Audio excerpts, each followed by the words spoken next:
হাসরের ময়দানে এমন একটা দিন আসবে ইয়াউমুল হিসাব। আল্লাহ পাক হাসরে একটা দিন করবেন ইয়াউমুল হিসাব। আল্লাহ পাক বান্দাদের হিসাব গ্রহণ করবে, আমলনামার হিসাব নেবে। বান্দারা আল্লাহর দরবারে আমলনামা নিয়ে আল্লাহর দরবারে লাইন দিয়ে পড়ে থাকবে আমলনামার হিসাব দেওয়ার জন্য। হে নবীর উম্মতির দল, সর্বপ্রথম আল্লাহ পাক বান্দাদের ভিন্ন কোন অন্য কোন আমলের হিসাব আল্লাহ পাক সর্বপ্রথম নিবেন। আরে মুমিন, আল্লাহর নবী কয় আউয়ালু মা ইউহাসাবু বিহিল আবদু ইয়াউমাল কিয়ামাতিস সালাহ। মায়ার নবী রাহমাতুল লিল আলামিন গোটা উম্মতদেরকে জানায় দেন, হে উম্মতের দল, তোমরা শুনে রাখো, তোমরা জেনে রাখো, কিয়ামতের ময়দানে সর্বপ্রথম আল্লাহ ভিন্ন কোন অন্য কোন আমলের হিসাব আল্লাহ পাক সর্বপ্রথম নিবে না। সর্বপ্রথম যে আমলের হিসাব নিবেন সেই আমলটার নাম হলো নামাজ। এই হাদিসটা আপনাদের আশেপাশে নুরানি মাদ্রাসা থাকলে ছোট্ট ছোট্ট বাচ্চাদেরকেও জিগাইবেন, নামাজ সংক্রান্ত কোন হাদিস আছে নাকি? ছোট্ট বাচ্চা হাদিসটা শোনাই দিবে, এমনকি অনুবাদ করে আপনাকে বুঝাই দিবে।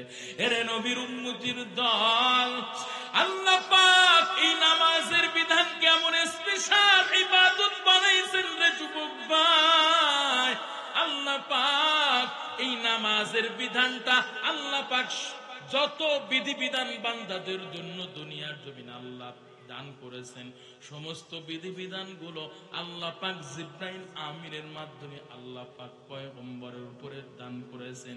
পয়গম্বর সমস্ত উম্মতদের মাঝে মেসেজ দিয়ে দিয়ে বলে দিয়েছেন। কিন্তু নামাজ এমন একটা পাওয়ারফুল স্পেশাল ইবাদত রে মুমিন, আল্লাহ পাক এই ইবাদতটা জিবরাইল আমিনের মাধ্যমে দান করেন নাই। আল্লাহ পাক মিরাজের রাতে মায়ার নবী রাহমাতুল লিল আলামিনকে আল্লাহর দরবারে মেহমান বানায়। আল্লাহ পাক জিবরাইল আমিনকে বলে, জিবরাইল যাও, আমার পয়গম্বরকে আমার বাড়িতে মেহমান বানাও, আমার দরবারে আমন্ত্রণ জানাও। জিবরাইল আমিনকে আল্লাহ আপনার পয়গম্বরকে আমি কেমনে আপনার দরবারে উপস্থিত করব?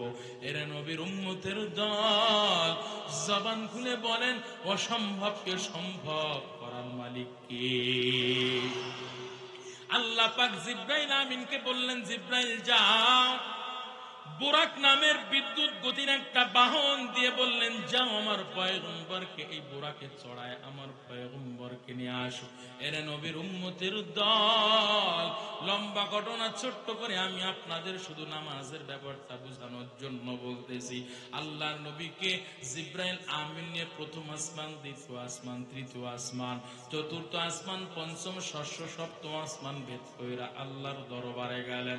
মায়ার নবী রাহমাতুল লিল আলামিন আল্লাহ তাআলার সাথে গল্প হয়, বন্ধু তার বন্ধু, দোস্ত তার দোস্তর সাথে মজার মজার গল্প করে। গল্প যখন শেষ হয়ে গেল, সবকিছু যখন শেষ হয়ে গেল, এলে নবীর উম্মতের দল, মায়ার নবী দুনিয়া জমিয়ে পদার্পণ করতেছেন। এমত অবস্থায় আল্লাহ বললেন, পয়গম্বর আমি আপনার উম্মতের জন্য একটু হাদিয়া দিতে চাই। মায়ার নবী বলেন, আল্লাহ আপনি কি হাদিয়া দিতে চান? আমি নিতে প্রস্তুত আছি। আল্লাহ আপনি কি দিবেন দেন, আমি প্রস্তুত আছি। এরে নবীর উম্মত, আল্লাহ পাক সর্বপ্রথম বান্দাদের জন্য সর্বপ্রথম 50 ওয়াক্ত নামাজ হাদিয়া দিয়েছিলেন। সুবহানাল্লাহ। কয় ওয়াক্ত পড়েন? কয় ওয়াক্ত? হ্যাঁ, ওরে বাবা, 5 ওয়াক্ত নামাজে ঠিক মতো পড়ি না, তার 50 ওয়াক্ত। কথা বলেন ঠিক? আল্লাহ পাক 50 ওয়াক্ত নামাজ দিলেন। মায়ার নবী রাহমাতুল লিল আলামিন দুনিয়ার জমিনে পদার্পণ করতেছেন। ষষ্ঠ আসমানে পয়গম্বর মুসা আলাইহিস সালাতু ওয়াস সালামের সাথে দেখা হয়ে যায়। মুসা আলাইহিস সালাম কয়, ও মায়ার নবী, আমার জানতে মনে চায় আল্লাহ আপনার উম্মতের জন্য কি হাদিয়া দিলেন, একটু জানতে মনে চায়। মায়ার নবী কয়, ও পয়গম্বর মুসা, আল্লাহ আমার উম্মতের জন্য 50 ওয়াক্ত নামাজ হাদিয়া দিয়েছেন। আল্লাহর নবী বড়ই খুশি। পয়গম্বর মুসা কয়, মায়ার নবী খুশি হওয়ার প্রয়োজন নাই, প্রয়োজন নাই। আপনার উম্মতেরা তো 50 ওয়াক্ত নামাজ আদায় করতে পারবে না, তাড়াতাড়ি আপনি আল্লাহর দরবারে ফিরে যান, আল্লাহর দরবার থেকে নামাজ কবাই নিয়ে আসেন, নতুবা আপনার উম্মতেরা নামাজ 50 ওয়াক্ত নামাজ আদায় করতে পারবে না। এরে নবীর উম্মত, মায়ার নবী আল্লাহর দরবারে ফিরে গেলেন, আল্লাহকে বললেন, আল্লাহ আমার উম্মতেরা তো 50 ওয়াক্ত নামাজ আদায় করার মতো শক্তি সামর্থ্য উম্মতের নাই, আপনি আমার উম্মতের জন্য নামাজ কমায় দেন। মায়ার নবীর ফরিয়াদ শোনার পর আল্লাহ পাক সাথে সাথে 50 ওয়াক্ত থেকে 10 ওয়াক্ত কমায় দিয়ে কয় ওয়াক্ত করলেন? শোনাবো, ঘটনাটা শোনাবো। শুনবেন না থাকবেন না ভাগবেন? শুনবেন না থাকবেন না ভাগবেন? ও মা, কইতে পারেন যে শুনবো থাকবো ভাগবো না? আল্লাহু আকবার বলেন। আল্লাহ পাক পয়গম্বরের উপরে 10 ওয়াক্ত কমাইয়া 40 ওয়াক্ত দিলেন। আবার পয়গম্বর মুসার সাথে ষষ্ঠ আসমানে সাক্ষাৎ। মুসা পয়গম্বর কাল্লা, মুসা পয়গম্বর কয়, মায়ার নবী ও হাবিবুল্লাহ, আপনার উম্মতের জন্য আল্লাহ এবার 50 ওয়াক্ত থেকে কয় ওয়াক্ত কমাইলেন? মায়ার নবী কয়, ও পয়গম্বর মুসা, আল্লাহ এবার আমার উম্মতের জন্য 40 ওয়াক্ত করে দিয়েছেন। পয়গম্বর মুসা এবারও বলতেছেন, পয়গম্বর ও হাবিবুল্লাহ, আপনার উম্মতেরা তো 40 ওয়াক্ত নামাজ আদায় করতে পারবে না গো নবী, আপনি আবার আল্লাহর দরবারে ফিরে যান। মায়ার নবী আল্লাহর দরবারে যায়, আল্লাহকে যে বলেন, আল্লাহ আমার উম্মতেরা তো এই 40 ওয়াক্ত নামাজ আদায় করতে পারবে না, আপনি আমার উম্মতের জন্য নামাজ কমায় দেন। মায়ার নবীর ফরিয়াদ ছুঁই না, আল্লাহ আবারও 10 ওয়াক্ত নামাজ কমায় দিলেন। জবান খুলে বলেন, এবার কয় ওয়াক্ত নামাজ দিলেন? 30 ওয়াক্ত নামাজ নিয়ে আল্লাহর নবী দুনিয়ার জমিনে আসতেছেন। পয়গম্বর মুসা আবারও থামেন। পয়গম্বর এবার আল্লাহ কি করলেন? বলতেছেন, আল্লাহ এবার 30 ওয়াক্ত নামাজ দিয়েছেন। পয়গম্বর মুসা কয়, ও মায়ার নবী, আল্লাহ 30 ওয়াক্ত দিয়েছেন, 30 ওয়াক্ত তো উম্মতেরা আদায় করতে পারবে না, তাড়াতাড়ি আপনি আবার আল্লাহর দরবারে ফিরে যান। আল্লাহর দরবারে গেলেন, মায়ার নবী রহমাতুল লিল আলামিন ফরিয়াদ করা মাত্রই আবার আল্লাহ পাক 10 ওয়াক্ত কমায় 20 ওয়াক্ত দিলেন। 20 ওয়াক্ত নামাজ নিয়া মায়ার নবী রহমাতুল লিল আলামিন দুনিয়ার জমিনে পদার্পণ করতেছেন। রে মুমিন, পয়গম্বর মুসা কয়, ও মায়ার নবী, আল্লাহ এবার কয় ওয়াক্ত নামাজ কমাইলেন? মায়ার নবী কয়, আল্লাহ এবার 20 ওয়াক্ত নামাজ দিয়েছেন। পয়গম্বর মুসা কয়, হাবিবুল্লাহ, আপনার উম্মতেরা তো এই 20 ওয়াক্ত নামাজ আদায় করতে পারবে না, তাড়াতাড়ি আপনি আল্লাহর দরবারে ফিরে যান। আল্লাহর দরবারে গেলেন, মায়ার নবী আবার আল্লাহর কাছে বললেন, আল্লাহ আমার উম্মতেরা এই 20 ওয়াক্ত নামাজ আদায় করতে পারবে না, তাড়াতাড়ি নামাজ কমায় দেন। মায়ার নবী ফরিয়াদ করা মাত্র আল্লাহ এবারও আল্লাহ 10 ওয়াক্ত কমাই দিয়ে মাত্র 10 ওয়াক্ত করে দিয়েছেন। এই 10 ওয়াক্ত নামাজ নিয়ে আল্লাহ নবী দুনিয়ার জমিনে আসতেছেন। পয়গম্বর মুসার সাথে আবারও ষষ্ঠ আসমানের সাক্ষাৎ হয়। পয়গম্বর মুসা আবারও জিগাই, মায়ার নবী, আল্লাহ এবার আপনার উম্মতের জন্য কয় ওয়াক্ত কমায় কয় ওয়াক্ত করলেন? মায়ার নবী কয়, ও মুসা, আল্লাহ এবার শুধুমাত্র কেবলমাত্র আমার জন্য 10 ওয়াক্ত নামাজ দিয়েছেন। মায়ার নবী রহমাতুল লিল আলামিনে কথা বলার পর মুসা বলতেছেন, মায়ার নবী, আপনার উম্মতেরা 10 ওয়াক্ত নামাজ আদায় ফিরে যান। মুসার কথা শুনে আবার আল্লাহর দরবারে যায়। আল্লাহকে যে বলেন, আল্লাহ আমার উম্মতেরা তো বড়ই দুর্বল, আমার উম্মতেরা তো এই 10 ওয়াক্ত নামাজ আদায় করতে পারবে না। আপনার পয়গম্বর মুসা বারবার আপনার কাছে পাঠাই গো মালিক, আপনি আমার উম্মতের জন্য নামাজ পড়ায় দেন। এর নবীর উম্মতের দল। আল্লাহ পাক মায়ের নবীর ফরিয়াদ শোনার পর আল্লাহ পাক এই 10 ওয়াক্ত নামাজ থেকে 5 ওয়াক্ত কমায় কয় ওয়াক্ত করলেন? এই 5 ওয়াক্ত নামাজ আল্লাহর নবী রাহমাতুল লিল আলামিন নিয়ে আসতেছেন। মুসা আলাইহিস সালাম আবারও কয়, পয়গম্বর আপনার উম্মতের জন্য আল্লাহ এবার কয় ওয়াক্ত দিলেন? কয় 5 ওয়াক্ত। কয় আপনি আবারও আল্লাহর কাছে যান। কয় আপনার উম্মতের এই 5 ওয়াক্ত নামাজও আদায় করতে পারবে না, আপনি আবারও আল্লাহর দরবারে যান, আল্লাহর কাছ থেকে নামাজ কমায় নিয়ে আসেন। আল্লাহ নবী আর আল্লাহর কাছে যায় নাই। কয় মুসা আমার লজ্জা করতেছে, আমি আর আল্লাহর কাছে যাব না। বারবার গেলাম, শেষমেশ আল্লাহ পাক 5 ওয়াক্ত দিয়েছেন, এবারও যদি যায় আমার ইজ্জতটা আর কই থাকে? মায়ার নবী রাহমাতুল লিল আলামিন 5 ওয়াক্ত নামাজ নিয়ে দুনিয়ার জমিনে আসলেন।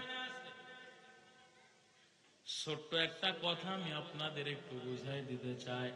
পয়গম্বর মুসা বারবার কেন আল্লাহর দরবারে পয়গম্বরকে পাঠাইলেন? নামাজ কমানোর জন্য। কিসের জন্য? তাফসীরের কিতাবের মধ্যে জবাবটা লিখেছেন, সুন্দর করে জবাবটা দিয়ে দিয়েছেন রে মুমিন।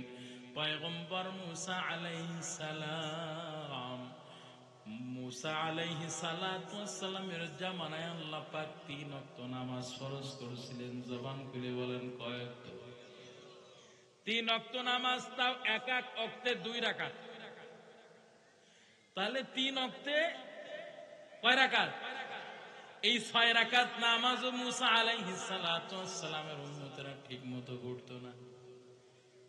যার ফলে আল্লাহর নবীকে বলতেছেন, পয়গম্বর আমি তো পূর্বের অভিজ্ঞতায় একজন অভিজ্ঞ নবী, আমার উম্মতের উপর আল্লাহ 3 ওয়াক্ত নামাজ ফরজ করেছিলেন, তাও আবার 6 রাকাত।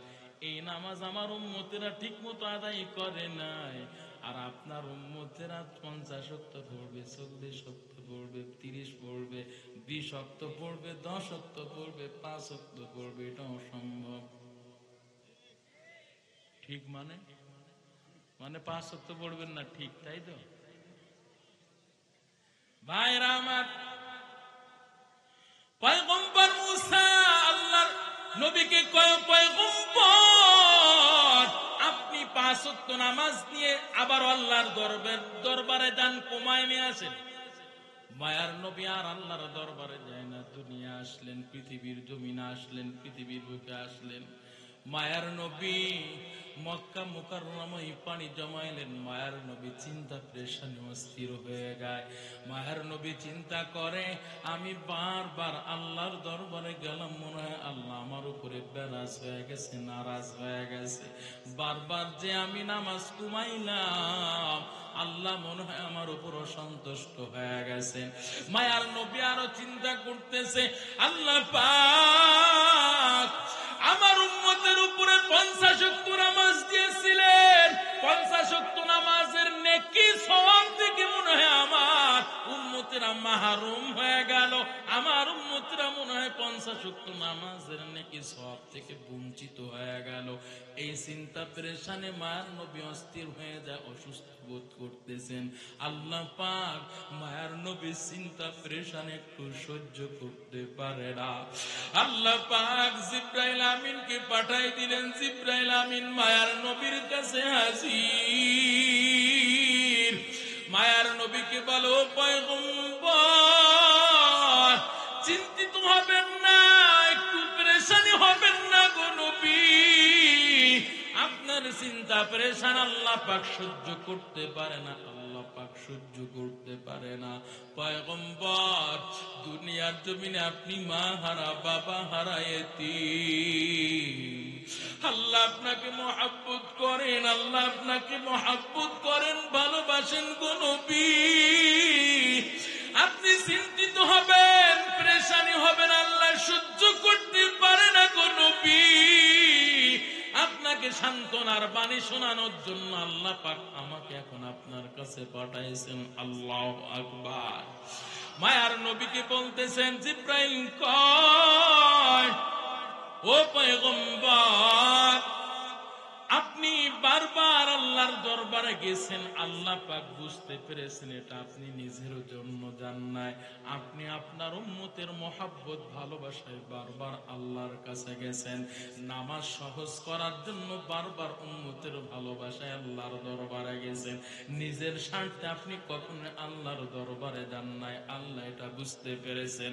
ও পয়গম্বর, আপনি আরো চিন্তা করতেছেন, আপনি আরো পেরেশানি হইতেছেন, আপনার উম্মতেরা 50 ওয়াক্ত নামাজের সওয়াব নেকি থেকে মাহরুম হয়ে গেল। পয়গম্বর, না না না, আপনার উম্মতেরা 50 ওয়াক্ত নামাজের নেকি থেকে, সওয়াব থেকে একটু বঞ্চিত হয় নাই, মাহরুম হয় নাই। আল্লাহ আপনাকে মহব্বত করেন, আপনার উম্মতদেরকে আল্লাহ মহব্বত করেন, ভালোবাসেন। পয়গম্বর, আল্লাহ পাক আপনাকে সান্ত্বনার বাণী শোনানোর জন্য আমাকে পাঠাইছেন। মায়ার নবী, আপনার জন্য বড় সুসংবাদ। উম্মতদের মাঝে মেসেজ দেন, উম্মতদেরকে আপনি জানাইয়া দেন গো পয়গম্বর, আপনি জানাইয়া দেন আপনার যে উম্মত 5 ওয়াক্ত নামাজ দৈনন্দিন ঠিকঠাক মতো আদায় করবে, যথাযথভাবে বান্দা 5 ওয়াক্ত নামাজ আদায় করবে, আল্লাহ আপনার উম্মতকে ভালোবেসে, আল্লাহ তার বান্দাদেরকে ভালোবেসে, বান্দা 5 ওয়াক্ত পড়বে, বান্দার অ্যাকাউন্টে আল্লাহ পাক 50 ওয়াক্ত নামাজ আদায়ের সওয়াব বান্দার আমলনামায় দিয়ে দিবে। মাকুন চুসতি নামাজে পঞ্চগানা ফাওয়াইলুল লিল মুসাল্লিন আল্লাযীনা মুমিনারা ইনামাজ ইমদাদ দাহা ইস্তাঈনু আয়াতি কুরআবাহা আয়াতে কদ আফলাহা রায়াদকুম গৌর কুন্দর মানিয়স দিল सादिकू तू दिल में तू आता है समझ में नहीं आता, तू दिल में तू आता है समझ में नहीं आता, बस जाने लिए मैं तेरे पहचानो यही है, बस जाने लिए मैं तेरे पहचानो यही है। आज़न शुनी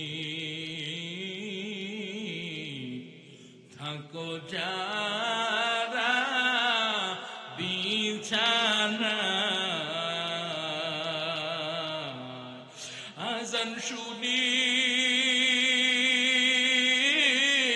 থাকো যারা বিছানা, তাদের জন্যে কাঁদেন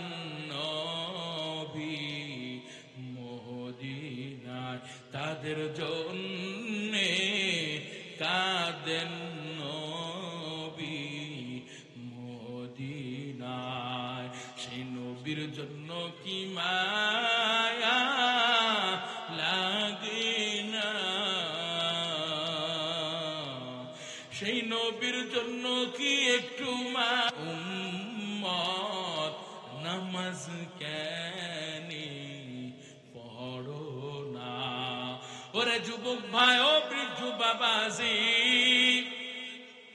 আমি আপনাদের হাতেও ধরে বলি, পায়ে ধরে বলি, রে বাবা, 40, 50, 60, 80 বছর হায়াতের জিন্দেগি রে বাবা। ও যুবক ভাই, আমি তোমাদের কলিজার টুকরা ভাই বলতেছি রে ভাই, আজকে তোমার বয়স 20 বছর, সর্বোচ্চ গেলে 25 বছর বয়স। তুমি মনে মনে ভাবতে পারো, আলাউদ্দিন উসমানী ভাই, আপনি নামাজের কথা বলবেন, যাই বলবেন না কেন, এখন মানার আমাদের সুযোগ নাই। বৃদ্ধকাল যখন আসবে তখন বুঝি আল্লাহর গোলামি করব, আল্লাহর ইবাদত করব। ওরে যুবক ভাই ও বৃদ্ধ বাবাজি, আজকে আপনারা আমার সামনে বসে আছেন, 1 ঘন্টা বলেন, 2 ঘন্টা বলেন, 3 ঘন্টা বলেন না কেন রে বাবা, 1 মিনিট, 2 মিনিট, 3 মিনিট বলেন না কেন রে যুবক ভাই, আধা সেকেন্ড যে বাঁচতে পারবো, হায়াতের কোনো গ্যারান্টি আছে নাকি? হায়াতের কোনো গ্যারান্টি নাই রে যুবক। যখন তখন তোমার আমার বিদায়ের ঘন্টা বেজে যেতে পারে রে যুবক ভাই। কত যুবক রোড অ্যাক্সিডেন্টে দুনিয়ার জমিন থেকে বিদায় হয়ে গেল। ওরে যুবক ভাই, তোমার কত বন্ধু বান্ধব তোমার সামনে থেকে চলে গেল, তোমার কি একটু হুঁশ ফেরে না রে যুবক ভাই? তোমাকে বলবো, তুমি 5 ওয়াক্ত নামাজ ঠিক মতো আদায় করবা, আল্লাহর ইবাদত বন্দেগী করবা, পাশাপাশি মা বাবার সেবা যত্ন করবা, খেদমত করবা। আল্লাহ পাক 2 নাম্বার আদেশে জানাই দিলেন, ওয়াবিল ওয়ালিদাইনি ইহসানা। যাদের মা বাবা দুনিয়ার জমিনে বেঁচে আছে রে যুবক ভাই, মা বাবার সাথে ভালো আচরণ করবা, সৎ আচরণ করবা। ওরে যুবক, আল্লাহ পাক তোমাদের জন্য 5টা আদেশ আল্লাহ পাক জানিয়ে দিয়েছেন। আমি তোমাদের সামনে 5টা আদেশ সুন্দর করে আমি তোমাদের সামনে শোনাইতে চাই। মনোযোগ সহকারে আমার কথাগুলো একটু বোঝার চেষ্টা করবা যুবক ভাই। আল্লাহ পাক বলেন, ইম্মা ইয়াবলুগান্না ইনদাকাল কিবারা আহাদুহুমা আও কিলাহুমা ফালা তাকুল লাহুমা উফিন ওয়ালা তানহারহুমা ওয়া কুল লাহুমা কওলান কারীমা واخفض لهما جناح الذل من الرحمة وقل رب ارحمهما كما ربياني صغيرا। আমার সাথে জবান খুলে বলেন না, রব্বির হামহুমা কামা রব্বায়ানি সগীরা। ভাইরা আমার, খারাপ লাগেনি? চলবে? চলার পক্ষে কারা কারা 2টা হাত তুলেন, আল্লাহু আকবার। স্লোগান দেওয়া লাগবে, স্লোগান। ওরে ওই আওয়াজে হইব না, ওই আওয়াজে হইব না, হইব না, এই আওয়াজে তো মশাও যাবে না এখানে। যার কণ্ঠে যত আওয়াজ আছে, আল্লাহর দেওয়া কণ্ঠ দিয়ে আল্লাহর নামে তাকবীর দিবেন। তাকবীরের মধ্যে কোনো দলাদলি আছে? এই রাজনৈতিক কোনো গন্ধ আছে? নারাই তাকবীরের মধ্যে কোনো আওয়ামী লীগ বিএনপির পরিচয় আছে? হেফাজত ইসলাম, জামাত ইসলাম, চরমনাই, তাবলিগ বলেন, যে যেই দল বলেন না কেন, নারাই তাকবীর আল্লাহু আকবারের মধ্যে কোনো রাজনৈতিক পরিচয় আছে? আল্লাহু আকবার এটা কার নাম? কথা বলেন না। আল্লাহর নাম নিতে যাদের এখনো দ্বিধাদ্বন্দ্ব লাগে, এখনো মুখটা একেবারে মুড অফ করে রাখছেন, মনে করবো আল্লাহর সাথে মনে আপনার কোনো শত্রুতা আছে, তাই নি?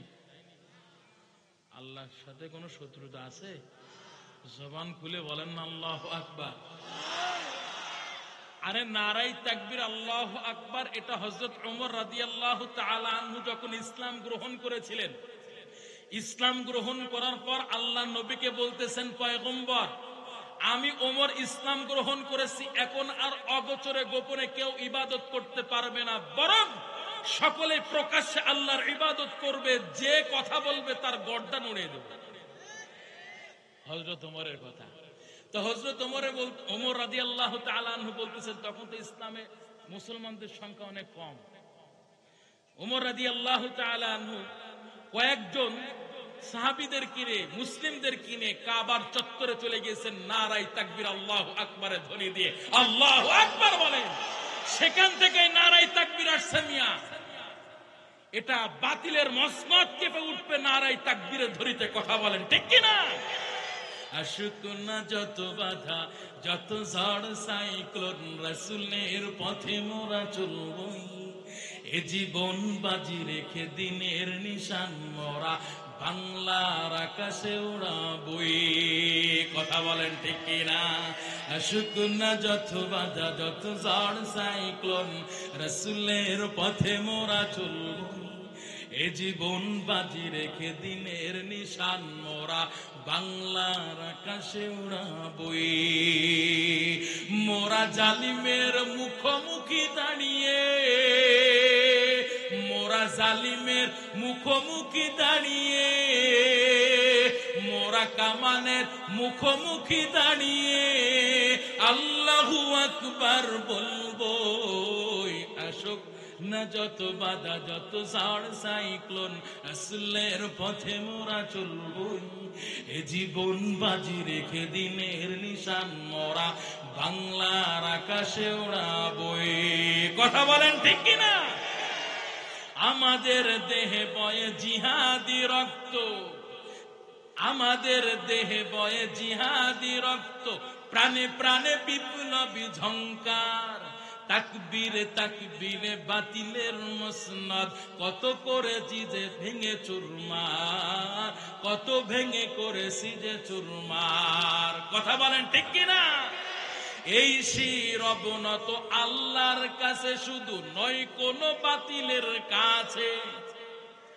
সবুজ কাফেলা নিয়ে যাব জানি একদিন মাকসুদ মঞ্জিলে পৌঁছে, মাকসুদ মঞ্জিলে পৌঁছে।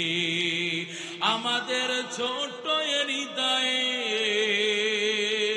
আমাদের ছোট হৃদয়ে রাসূলের প্রেম ছবি আঁকবই। আসুক না যত বাধা, যত ঝড় সাইক্লোন, রাসূলের পথে মোরা চলবই। এ জীবন বাজি রেখে দিনের নিশান মোরা বাংলার আকাশে উড়াবই। নারে তাকবীর! আল্লাহ কবুল করেন, বলেন আমিন। ভাইরা আমার রাগ করতেছেন? আরে শোনেন না, এখানে তো আওয়ামী লীগের মাহফিল না, বিএনপির মাহফিল না, জামাতের মাহফিল না, সরমনার মাহফিল না, তাবলীগের মাহফিল না। কথা বলেন ঠিক কিনা? এখানে কোনো রাজনৈতিক কোনো আলোচনা নাই। তবে হ্যাঁ, রাজনৈতিক আলোচনা বলতে এটা আমরা বুঝি, এই দল অমুক দলের দিয়ে কি কয়, কয় খেলা হবে। কথা কয় না? কথা কয় হে অমুক রে কয় খেলা হবে, হে তেরে কয় কি খেলবো, আহো আহো।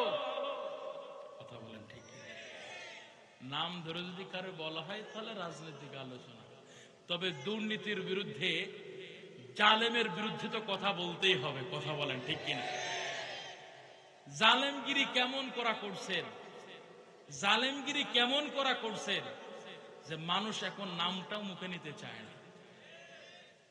করেন নাকি আপনারা? করেন নাকি? আপনারা আলেমদেরকে ধরে ধরে জেলের মধ্যে বন্দি করছেন, করেন নাকি আপনারা? আপনারা নাম জানেন, সকলে আপনারা ভালো করে নাম জানেন। আল্লামা দেলোয়ার হোসেন সাইদি দামাত বারকাতুন রহিমাহুল্লাহ দুনিয়া থেকে বিদায় হয়েছেন। মনে হয় মানে বাড়ি থেকে বিদায় হয়েছে নাকি? বাড়িতে থেকে বিদায় হয়েছে, পিরোজপুরি থেকে বিদায় হয়েছে। হয়েছে কোথায়? বন্দি থাকা অবস্থায়। ভাই শোনেন, আমি আওয়ামী লীগ বিরোধী না, বিএনপি বিরোধী না, জামাত বিরোধী না। আমার কাছে কথা হলো ভাই, আওয়ামী লীগের মধ্যে খারাপ ভালো আছে, বিএনপির মধ্যেও কি আছে? খারাপ ভালো আছে, আছে না? কথা বলেন। প্রত্যেকটা দলের মধ্যে খারাপ ভালো আছে। তবে যারা খারাপ তাদেরকে আমরা খারাপ বলবো, যারা ভালো তাদেরকে আমরা কি বলবো? ভালো বলবো, এটাই। তবে যারা সামনে থেকে ক্ষমতার মসনদে বসবে, যারা সামনে থেকে ক্ষমতার মসনদে বসবে, অবশ্যই তাদের বাংলার পরিস্থিতি তাদেরকে বুঝে চলতে হবে। নতুবা এখন যে পরিস্থিতি হয়েছে, হচ্ছে, তাদেরকেও এমন পরিস্থিতি শিকার হতে হবে। কথা বলেন ঠিক কিনা? পূর্বে যা হয়েছে এটাও তাদের মাথায় রাখতে হবে। সামনে থেকে যারা ক্ষমতার মসনদে বসবে, অবশ্যই তাদের টনকটা, মেমোরিটা পরিষ্কার করে মসনদে বসতে হবে। কথা বলেন ঠিক। সে বিএনপি বসুক, আওয়ামী লীগ বসুক, আর জামাত বসুক, আর যেই বসুক না কেন ভাই, ঠিক না? এটাই বাস্তব ভাইরা আমার। তো যে কথা বলছিলাম, যারা কি আলোচনা চলবে, তো যে কথা বলছিলাম, তাকবীরের ধ্বনি তাদের দিল কাঁপাবে যাদের দিলের মধ্যে দুর্নীতি আছে। কথা বলেন ঠিক না? দুর্নীতি আছে, জালেমগিরি আছে, তাদের অন্তরটা তাকবীরের ধ্বনিতে কাঁপবে। আর যাদের অন্তরের মধ্যে আল্লাহর ভয় আছে তাদের দিলটা কাঁপবে না। কথা বলেন ঠিক কিনা? আজকে আমি আপনাদেরকে বুঝাই দিতে চাই, আপনারা এক বাক্যে নাম শুনেছেন, জানবেন নেতার মতো নেতা কারে কয়। নেতার মতো নেতা কারে কয়? আপনারা চরমনার পীর শায়েখে চরমনায় মুফতি ফয়জুল করিম সাহেবের নাম জানেন কিনা, চেনেন কিনা? বাংলা 99% মানুষ মুফতি ফয়জুল করিম দামাত বারকাতুহুর নাম এক বাক্যে চেনে। যখন তিনি সিটি নির্বাচন করছিলেন, সিটি নির্বাচনের সময়, নির্বাচনের দিন তাকে রক্তাক্ত করা হয়েছিল রাজপথে। কিন্তু নেতার মতো নেতা, কেমন নেতা? আখলাকে নববীর পরিচয় দিয়েছেন, আখলাকে নববীর উজ্জ্বল দৃষ্টান্ত পেশ করেছেন বাংলার জমিনে। গত কয়েকদিন আগে আপনারা দেখবেন সোশ্যাল মিডিয়া, ফেসবুক, ইউটিউব, সাংবাদিকরা এটা ফোকাস করেছে, যিনি যে রক্তাক্ত করেছিল ফয়জুল করিম দামাত বারকাতুহু শায়েখে চরমনাইকে, যে রক্তাক্ত করেছিল, তাকে আটক করেছে, পুলিশে আটক করেছে, হাজতে নিয়েছে। ফয়জুল করিম দামাত বারকাতুহু আখলাকে নববীর উজ্জ্বল দৃষ্টান্ত পেশ করেছেন, তাকে সাথে সাথে সাধারণ ক্ষমা ঘোষণা করেছেন। আল্লাহু আকবার বলে। এটাই হলো নেতার মতো নেতা রে ভাই। যখন মানুষ প্রতিশোধ নেওয়ার জন্য উঠে পড়ে লেগেছে, প্রতিশোধ নেওয়ার জন্য উঠে পড়ে লেগেছে, সেই সময় উনি আখলাকে নববী, আল্লাহ নবীর চরিত্র, আল্লাহ নবীর আদর্শ উজ্জ্বল দৃষ্টান্ত প্রমাণ করে দিয়েছেন। কি? জালেমকে ক্ষমা করে দিয়েছে। কথা বলেন ঠিক না? আপনারা জানেন ওই কথা বলার আমার উদ্দেশ্য না, উদ্দেশ্য হলো এটাই ভাই, আমরা যে যাই করি না কেন, যে যাই করি না কেন, দুনিয়ার জমিন থেকে আপনাকে আমাকে বিদায় হতে হবে। ওই কবরের মধ্যে তিনটা প্রশ্নের জবাব, তিনটা প্রশ্ন আপনাকে যেটা করা হবে, আমাকেও সেটা করা হবে। কোন রাজনৈতিক পরিচয় ওই কবরের মধ্যে চলবে না, ঠিক না? কথা বলেন, রাজনৈতিক পরিচয় চলবে? তিনটা প্রশ্নের উত্তর চাইবে, মার রব্বুকা ওয়া মান দিনুকা ওয়া মান নাবিয়ুকা। এই তিনটা প্রশ্নের জবাব যে দিতে পারবে সে জান্নাতি, এর মধ্যে কোনো সন্দেহ নাই। তো যেহেতু আমাদেরকে কবরে যেতে হবে, তিনটা প্রশ্নের জবাব আমাদেরকে অবশ্যই মুখস্থ না, ওই তিনটা প্রশ্নের জবাব মুখস্থ করে গেলে হবে না। ফেরেশতারা জিজ্ঞাসা, রবের পরিচয় দাও, সাথে সাথে বলবো রব আমার আল্লাহ, সাথে সাথে বলবো আমার নবী মুহাম্মদ, সাথে সাথে বলবো আমার ধর্মের নাম ইসলাম। অসম্ভব, অসম্ভব। যদি আপনি রবের কাজ করে না যান, আপনি ইসলামের কাজ করে না যান, আল্লাহ নবীর সুন্নত আদর্শ পালন না করে যান, হাজারো দুনিয়া থেকে মুখস্থ করে যাবেন, ওখানে গেলে গুল্লা গুল্লা, ডিম ডিম। কথা বলেন ঠিক না ভাইরা আমার? আল্লাহ পাক রব্বুল আলামিন দ্বিতীয় নাম্বার আদেশ পেশ করলেন, নবিল ওয়ালিদাইনি ইহসানা। ওই যে স্লোগান তো দেওয়া হয় না, হাত তুলেন, হাত তুলেন, হাত তুলেন, হাত তুলেন জোরে, নারায়ে তাকবীর। হয় না, হয় না, হয় না, আরো জোরে, নারায়ে তাকবীর। দিন ইসলাম, দিন ইসলাম জিন্দাবাদ, জিন্দাবাদ। নারায়ে তাকবীর। আজকের মাহফিল চলবেই চলবে। কতক্ষণ কতক্ষণ বইয়ে থাকেন, খানিক পরে মোনাজাত দেব আমি।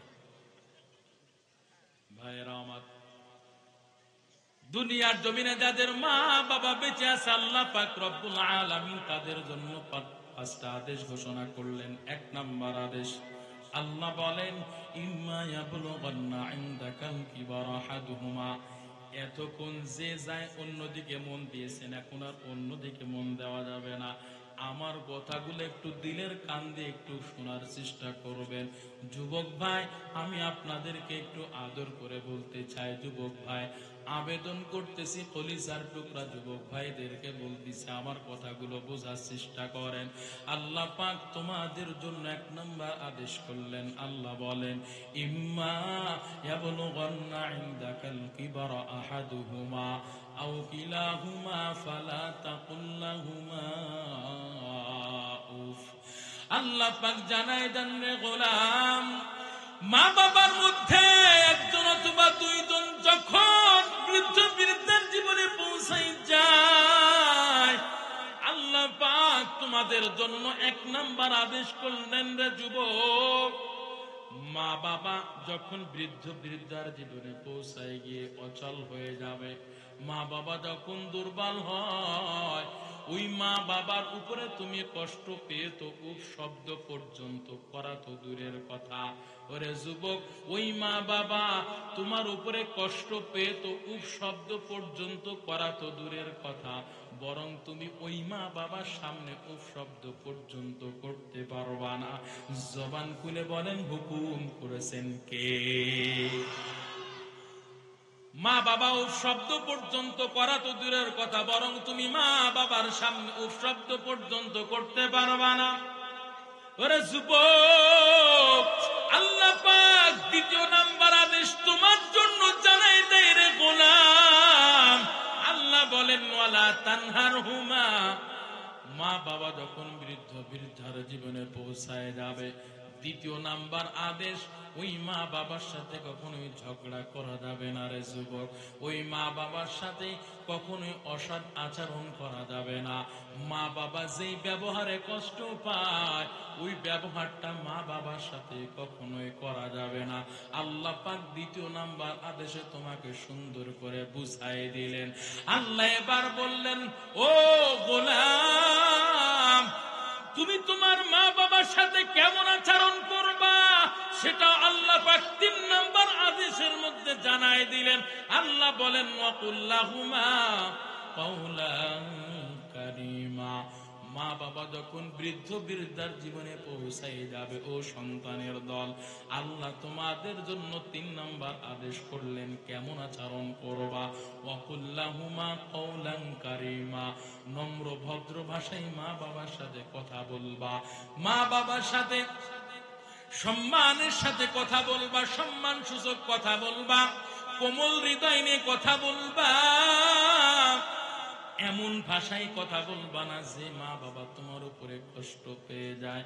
এরে নবীর উম্মত, ও যুবক ভাই ও বৃদ্ধ বাবাজি, ওরে যুবক, আল্লাহ পাক এবার ৪ নাম্বার আদেশের মধ্যে আর একটু জানায় দিলেন। আল্লাহ বলেন, যুবক, তোমার মা বাবা ৮০ বছর পার হয়, ৯০ বছর পার হয়ে যায়, ওই মা বাবা বিছানায় টয়লেট করে, বিছানায় প্রস্রাব করে, মা বাবা অচল হয়ে যায়, দুর্বল হয়ে যায়। কেমন অচল? মা বাবা একটা পাও একটা কদম সামনে আগাইতে পারে না, ঘরের মধ্যে অসুস্থতায় বন্দী হয়ে থাকে। ওই মা বাবার সাথে কেমন আচরণ করবা, আল্লাহ সেটাও তোমার জন্য ৪ নাম্বার আদেশের মধ্যে আল্লাহ জানাই দিলেন। আল্লাহ বলেন, ওয়াকফিদ লাহুমা জানাহাদ যুল্লি মিনার রাহমা। ওরে যুবক, মা বাবা যখন বৃদ্ধ বৃদ্ধার জীবনে গিয়ে বিছানায় টয়লেট করে, প্রস্রাব করে, রে যুবক ভাই, ওই মা বাবার উপরে তুমি বিন্দু পরিমাণ বিরক্তি হইবা না, মা বাবার উপরে তুমি বিন্দু পরিমাণ একটু কষ্ট দেখাইবা না। ওরে যুবক, তোমার কি একটু স্মরণ নাই, মায়ের কোলে তুমি কত প্রস্রাব করে দিয়েছো, কত পায়খানা করে দিয়েছো, ওই মা তোমার প্রতি বিন্দু থেকে বিন্দু পরিমাণ একটু কষ্ট পায় না।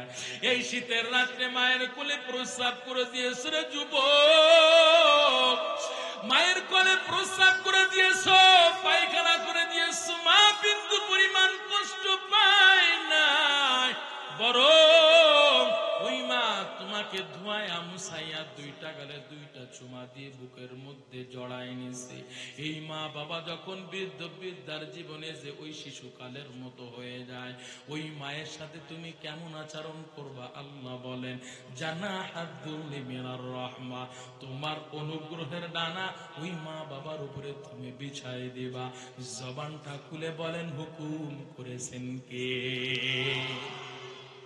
এরে নবীর উম্মতির দল, ওরে যুবক, মা বাবার সেবা যত্নের মধ্যে কেমন পাওয়ার, মা বাবার সেবা যত্নের মধ্যে মানুষ কেমন সফলতা অর্জন করেছে রে যুবক ভাই। আমি তোমাদের জন্য ঘটনা উল্লেখ করতে চাই। এরে নবীর উম্মতের দল, আপনারা জানেন তাফসিরে মারিফুল কোরআনের সংকলক, তার নাম হলেন মুফতি শফি রহমাতুল্লাহি আলাইহি। তাফসিরে মারিফুল কোরআনের সংকলক মুফতি শফি রহমাতুল্লাহি আলাইহি কেমন বিখ্যাত ওলি কামিল, কেমন বড় বুজুর্গ আলিম, তার দুইজন সন্তান মুফতি তাকি উসমানী দামাত বারাকাতুহুম, রফিউদ্দিন উসমানী দামাত বারাকাতুহুম এখনো পর্যন্ত পাকিস্তানে বেঁচে আছে রে মুমিন। বিচারপতি তাকি উসমানীর বাবা মুফতি শফি রহমাতুল্লাহি আলাইহি হঠাৎ অসুস্থ হয়ে বিছানায় পড়ে গিয়েছেন, কথা বলতে পারে না। হঠাৎ অসুস্থ হয়ে বিছানায় পড়ে গিয়েছে, অসুস্থ বোধ করতেছে, জবান দেওয়ার কথা বের হয় না, বেহুশ হয়ে পড়ে আছে। এমত অবস্থায় সন্তান দুইজন, রফিউদ্দিন উসমানী, তাকি উসমানী দামাত বারাকাতুহুম, দুইজনের হজের ফ্লাইটের সময় আসছে। কিছুদিন পরে হজের ফ্লাইটে হজে যাবে, বাইতুল্লাহ সফর করবে, কিন্তু বাবা অসুস্থ হয়ে বিছানায় পড়ে আছে। বাবাকে সুস্থ করার মতো কেউ নাই, ডাক্তারের কাছে নিয়ে যাবে, হসপিটালে ভর্তি করবে, এমন কোন মানুষ নাই। দুই ভাই চিন্তা করতেছে, এখন কি করি? হজের ফ্লাইট তো কাছাকাছি চলে আসছে, বাবা অসুস্থ হয়ে বিছানায় পড়ে আছে, এখন কি করব? হজের ফ্লাইট ক্যান্সেল করব কি না, না বাবাকে ফেলায় রেখে হজে যাব? এরে নবীর উম্মতির দল, সন্তান দুইজন পরামর্শ করলেন, আমরা হজে যাব না, হজের ফ্লাইট ক্যান্সেল করব। এরে নবীর উম্মতের দল, জীবনে বেঁচে থাকলে অনেকবার হজ করতে পারবো, কিন্তু বাবা অসুস্থ হয়ে দুনিয়া থেকে বিদায় হয়ে গেলে এই বাবাকে আর আমরা জিন্দেগিতে পাইব না। সন্তান দুইজন, বিচারপতি তাকি উসমানী দামাত বারাকাতুহুম, রফিউদ্দিন উসমানী দামাত বারাকাতুহুম, দুইজন সন্তান হজের ফ্লাইট ক্যান্সেল কইরা বাবার সেবা যত্নে মগ্ন হয়ে গেলেন। বাবাকে সুস্থ করার জন্য হাসপাতালে নিয়ে যায়, মাসের পর মাস চলে যায়, বাবা সুস্থ হয় না রে মুমিন। যখন মানুষরা হজ করে করে বাড়িতে ফিরতেছে না মতো অবস্থায়, হঠাৎ একদিন বাবা সুস্থ হয়ে গেছেন, বাবার জ্ঞান ফিরছে, বাবা কথা বলতে পারে। সন্তান তাকি উসমানী দামাত বারাকাতুহুমকে জিজ্ঞাসা করতেছে, ও বাবা, ও রফি, তোমরা কি হজে যাও না? কবে তোমরা হজ থেকে আসলা রে বাবা? তোমরা কবে হজ করে ফিরে আসলা রে বাবা? তাকি উসমানী দামাত বারাকাতুহুম, রফিউদ্দিন উসমানী বলেন, ও বাবা, আমরা কোথায় হজে যাব? আপনি তো আমাদের জন্য বড় হজ, আপনি তো আমাদের জন্য বড় হজ। আমাদের ঘরে হজ ফেলায় রেখে আমরা বাইতুল্লাহ হজ করতে যাই নাই। ও বাবা, আপনি তো এতদিন অসুস্থ হয়ে পড়েছিলেন, জ্ঞান হারা হয়ে গিয়েছিলেন, আপনি তো কথা পর্যন্ত বলতে পারেন নাই বাবা। ও বাবা, আপনি তো এতদিন কথা বলতে পারেন নাই গো বাবা, এখন আপনি কথা বলতেছেন, আপনি আমাদের জিজ্ঞাইতেছেন আমরা হজে গিয়েছি কিনা। ও বাবা, আপনাকে অসুস্থ অবস্থায় ফেলে রেখে আমরা হজে যাব কেমনে বাবা? আপনি অসুস্থ বিছানায় পড়ে থাকবেন। ও বাবা, মাথার গাম পায়ে ফেলাইয়া কষ্ট করে আপনি আমাদের লালন পালন করেছেন গো বাবা। আজকে আপনি অসুস্থ হয়ে পড়ে থাকবেন, আর আপনাকে ফেলে রেখে ওই বিমানে কইরা হজে যাব, এটা হতে পারে না বাবা, এটা হতে পারে না। আপনি যদি দোয়া করেন বাবা, আপনার দোয়ার বরকতে আল্লাহ আমাদের একবার নয়, হাজার হাজার বার নয়, আল্লাহ বেহিসাব আল্লাহর ঘর দেখার তৌফিক দিবেন। এই কথা যখন বললেন, অসুস্থ বাবা বিছানায় পড়ে আছে, অসুস্থ বাবা বিছানায় শুয়ে শুয়ে দুইটা তুলে চোখের পানি ছেড়ে দিয়েছে, চোখের পানি ছেড়ে ছেড়ে আল্লাহর কাছে কয়, আল্লাহ আমার সন্তান দুইজন সন্তান রফি তাকে দুইজন আমার মহাব্বত ভালোবাসায়, ও আল্লাহ আমার মহাব্বত ভালোবাসায় আমার সন্তানেরা হজে যেতে পারে না, তোমার ঘর বাইতুল্লাহ দেখতে পারে না গো আল্লাহ। আমি বাবা হয়ে আমার সন্তানের জন্য দোয়া করতেছি, আল্লাহ ও মালিক তুমি আমার সন্তানদেরকে তোমার বাইতুল্লাহ দেখার জন্য তুমি কবুল করে নাও। এর নবীর উম্মতের দল, মা বাবার দোয়ার মধ্যে আল্লাহ পাক এত পাওয়ার রেখেছেন। কেমন পাওয়ার রে যুবক ভাই, ওই তাকি উসমানীর বাবা মুফতি শফি রহমাতুল্লাহ আলাইহি সন্তানদের জন্য বাইতুল্লাহ দেখার জন্য কবুল করার জন্য আল্লাহর কাছে দোয়া করলেন। তাকি উসমানী দামাত বারকাতুহুম সাক্ষাৎকারে বলে, আমার বাবা ওই যে দোয়া করার পর আজ পর্যন্ত কতবার হজ করলাম, কতবার উমরা করলাম আমাদের কোনো জানা নাই। আল্লাহু আকবার। বাবার দুয়ার বরকতে কতবার উমরা করলাম, কতবার হজে গেলাম আমাদের বেহিসাব জানি না, গণনা করতে পারে না কতবার গিয়েছি। এরে নবীর উম্মতের দল, এটা মা বাবার দুয়ার ফসল। আজকে তোমরা মা বাবার কলিজায় আঘাত দাও রে যুবক ভাই, মা বাবার কলিজায় কখনো কোনো অবস্থাতেই তোমরা আঘাত দিবা না। আল্লাহর নবীর খাঁটি আশিক ওয়াইস আল করনি রহমাতুল্লাহ আলাইহি, কে সে ওয়াইস আল করনি? আল্লাহর নবীর সাথে দেখা করবে, সাক্ষাৎ করবে, কিন্তু সুযোগ হয় না। আল্লাহ নবীর সাথে সাক্ষাৎ করার বড় আশা, আল্লাহর নবীকে একটি পলক দেখবে, একটি পলক দেখে হলো সাহাবীর মর্যাদা অর্জন করবে। আল্লাহর নবীকে দেখবে, এটা মনে বড় শখ, কিন্তু চাইলেও পারে না। ইয়ামানের জমিন থেকে কেমনে আল্লাহর নবীর দরবারে আসবে? আল্লাহর নবীর কাছে চিঠি পাঠাইছেন পয়গম্বর, আমার মনে বড় শখ, আমার মনে বড় ইচ্ছা, আমি আপনার সাথে দেখা করব, আমি আপনার সাথে সাক্ষাৎ করব। মায়ার নবীর কাছে চিঠি পাঠাইছেন পয়গম্বর, আমি আপনার সাথে দেখা করব, কিন্তু আমার অসুস্থ বৃদ্ধা মা ঘরের মধ্যে পড়ে আছে গো পয়গম্বর, এখন আমি কি করব? আমি কি আপনার দরবারে আসবো নাকি মায়ের সেবা যত্ন করব, মায়ের খেদমত করব?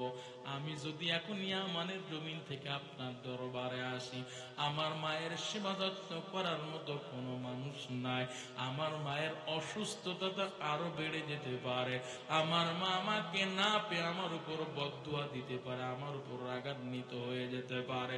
ও মায়ার নবী, এখন আমি কি করব? আপনার দরবারে আসবো নাকি মায়ের সেবা যত্ন করব? আল্লাহর নবীর কাছে এই কথাগুলো লিখে চিঠি পাঠাইছে। আল্লাহর নবীর দরবারে চিঠি হাজির। মায়ার নবী দেখতেছেন আল্লাহর নবীর পাগল ওয়াইস আল করনি রহমাতুল্লাহ আলাইহি ইয়ামানের জমিন থেকে চিঠি পাঠাইছেন, পয়গম্বর আমার মনে বড় শখ, আমি আপনাকে দেখব, কিন্তু মায়ের সেবা যত্নের কারণে পারি না। এখন কি আপনার দরবারে আসবো নাকি মায়ের খেদমত করব? মা বড়ই অসুস্থ। আল্লাহর নবী চিঠিতে এই কথা পাওয়ার পর আল্লাহর নবী চিঠির অপর পিঠে লিখে পাঠাইলেন, ও ওয়াইস করনি, আমার দরবারে তোমার আসার দরকার নাই, তুমি তোমার মায়ের সেবা যত্ন করে খেদমত করে জান্নাত কামাই করে নাও। ওয়াইস করনি, তুমি তোমার মায়ের সেবা যত্ন করে খেদমত করে জান্নাত কামাই করে নাও। আমার দরবারে তোমার আসার প্রয়োজন নাই। এরে নবীর উম্মতের দল, আল্লাহর নবী চিঠি লিখে পাঠাইলেন, এদিকে আল্লাহর নবীর দরবারে ওমরে ফারুককে ডেকে পাঠাইলেন। ওমরে ফারুককে ডেকে পাঠাইলেন, আল্লাহর নবীর সাহাবী ওমরে ফারুক আল্লাহর নবীর দরবারে হাজির হয়ে গেলেন। আল্লাহর নবী বলতেছেন, হে ওমর, তোমার কাছে আমি ওসিয়ত করে যাইতেছি, তোমার কাছে আমি বলে যাই, আমি আল্লাহর নবী দুনিয়ার জমিনে বেঁচে থাকি আর না থাকি, আমার এমন একজন পাগল আছে ইয়ামানের জমিনে থাকে। ইয়ামানের জমিন থেকে আমার ওই পাগল যখন মদিনায় হাজির হবে, হে ওমর, তুমি আমার ওই পাগলের থেকে দোয়া নিবা, এমনকি তোমার জন্য আল্লাহর কাছে দুইটা হাত তুলে তার দুইটা হাত তুলতে বলবা, তোমার জন্য আল্লাহর কাছে দোয়া করতে বলবা, আল্লাহর কাছে ক্ষমা প্রার্থনা করতে বলবা। এরে নবীর উম্মতের দল, আল্লাহর নবীর পাগল আর মসজিদে নববীতে হাজির হয় না, মসজিদে নববীতে আসে না, মদিনার জমিনে পদার্পণ করে না।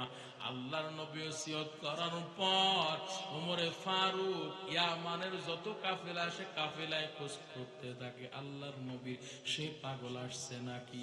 এরে নবীর উম্মত, মায়ার নবী রহমাতুল লিল আলামিন বছর কি বছর পার হয়ে গেল, মায়ার নবী দুনিয়ার জমিন থেকে বিদায় হয়ে গেলেন।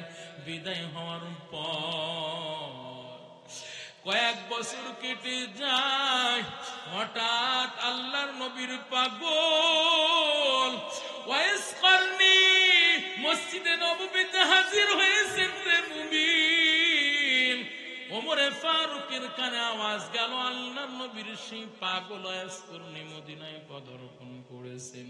হেরে নবীর উম্মতের দল, ওমরে ফারুক দৌড়ায় দৌড়ায় মসজিদে নববীতে যে দেখতেছে এক কোনায় বসে জিকির করে, গুনগুন করে জিকির করে, সাথে সাথে যে দুইটা হাত দিয়ে জড়ায় ধরে বলতেছেন, ও ভাই তোমার নাম কি? ওয়াইস করনি। বলে না।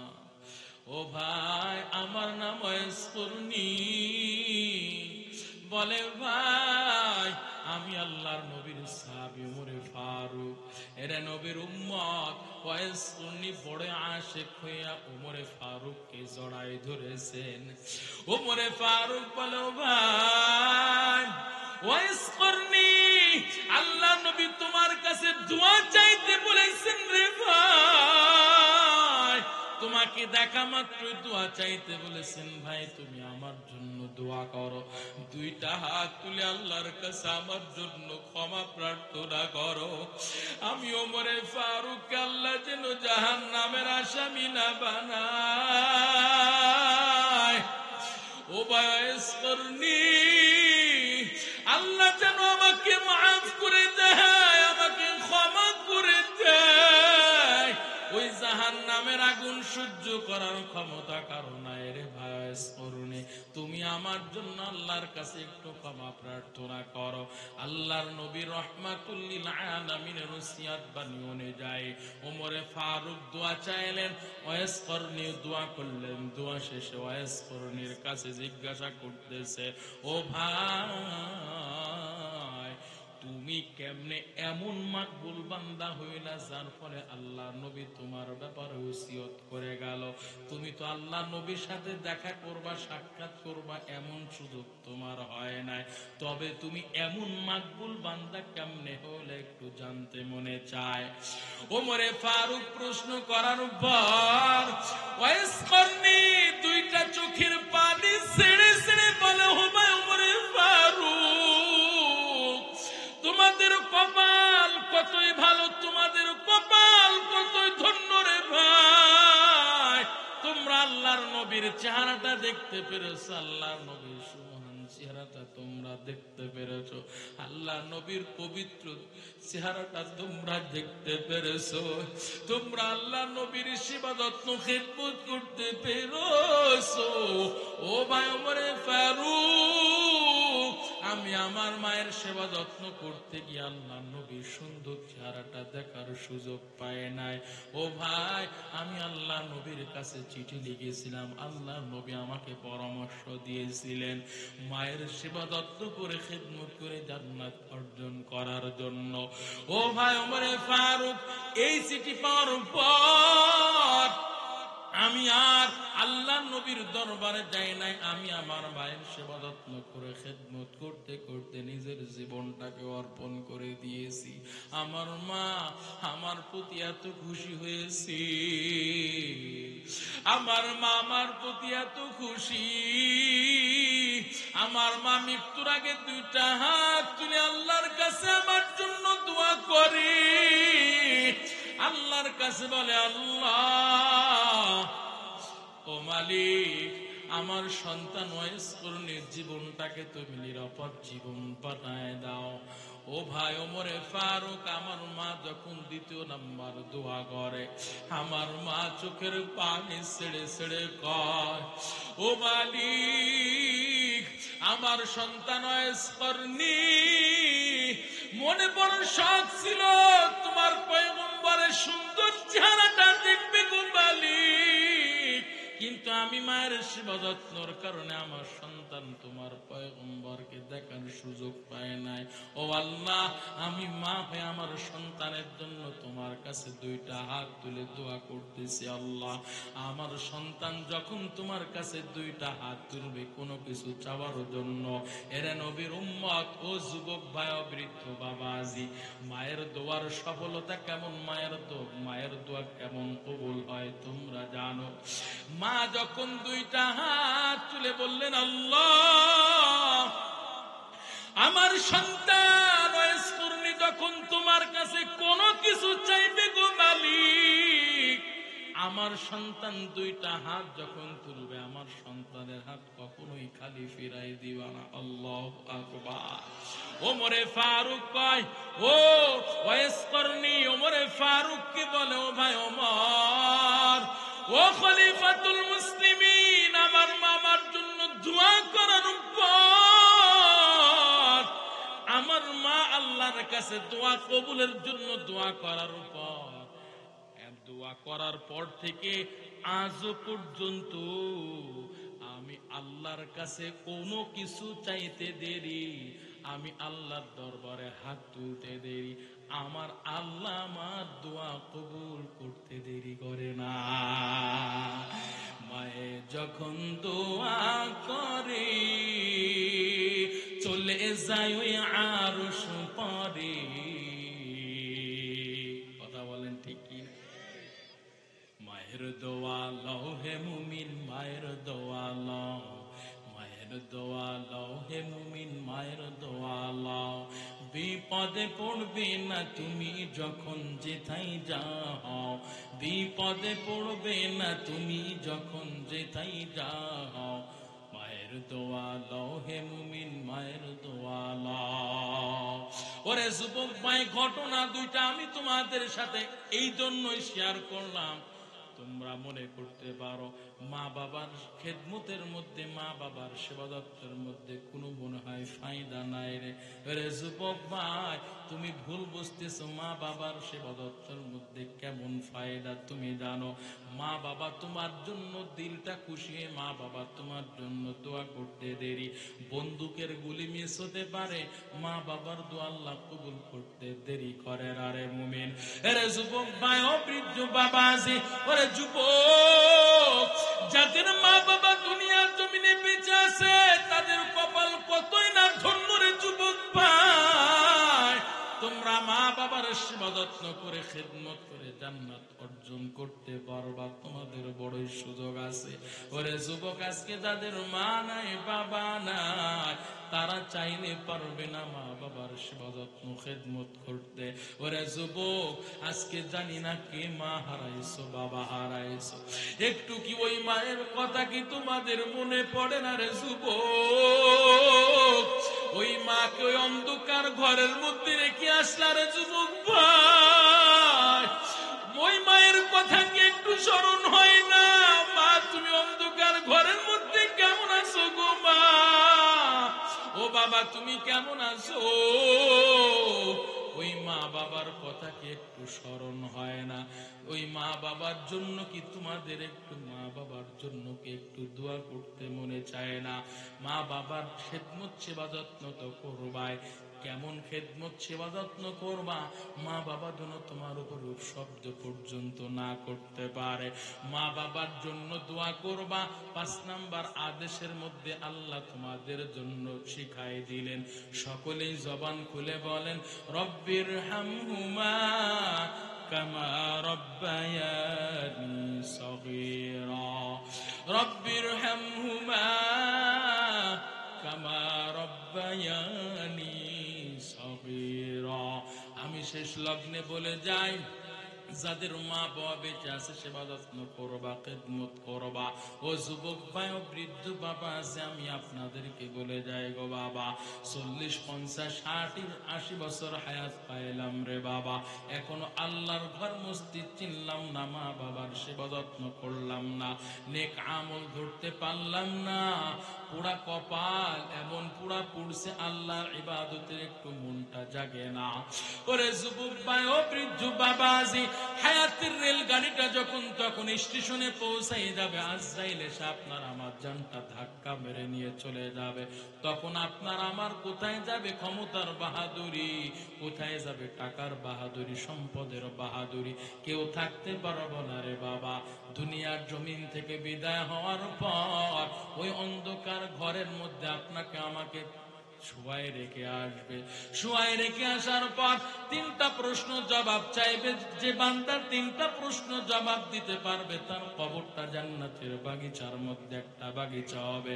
আর জাহান্নামের আগুন, আর জাহান্নামের আগুন একবার যদি আপনার আমার জন্য নির্ধারিত হয়ে যায়, ওই 3টা প্রশ্ন জবাব যখন দিতে না পারবার মুমিন, জাহান্নামের আগুনের বিছানা কবরের মধ্যে বিছাই দেওয়া হবে। জাহান্নামের আগুন সহ্য করার ক্ষমতা কারো থাকবে না রে বাবা। দুনিয়ার জমিন থেকে যদি কেউ জান্নাতি হতে চান, কবরটা যদি জান্নাতের বাগিচা বানাইতে চান, আল্লাহর ইবাদতের বিকল্প কিছুই নাই। ও আম্মা জান, আমি আপনাদের সন্তান হয়ে বলে যাই গো আম্মা জান, আপনারা 5 ওয়াক্ত নামাজ ঠিক মতো পড়বেন, 1 ওয়াক্ত নামাজ কাজা দিবেন না গো আম্মা জান। আপনারা নিজেরা নামাজ পড়বেন, আপনার স্বামী সন্তানদেরকে নামাজের আদেশ দিবেন, ঘরের মধ্যে কেউ যেন বেনামাজি হয়ে না থাকে। আম্মা জান, আপনারা নিজেরা কোরআন পড়বেন, সন্তানদেরকেও কোরআনের আলেম হাফেজ বানাইবেন। আম্মা জান, আপনি যদি দুনিয়ার জমিন থেকে বিদায় হন, আপনার আপন জনেরা, আপনার আত্মীয় স্বজনেরা 1, 2 দিন 3 দিন মনে রাখবে, এরপর আপনার কথা স্মরণ করবে না। কিন্তু একজন কোরআনের আলেম হাফেজ সন্তানকে দুনিয়ায় রেখে যেতে পারলে, ওই সন্তান মৃত্যুর আগ পর্যন্ত আপনার জন্য কোরআন পড়ে পড়ে দোয়া করবে।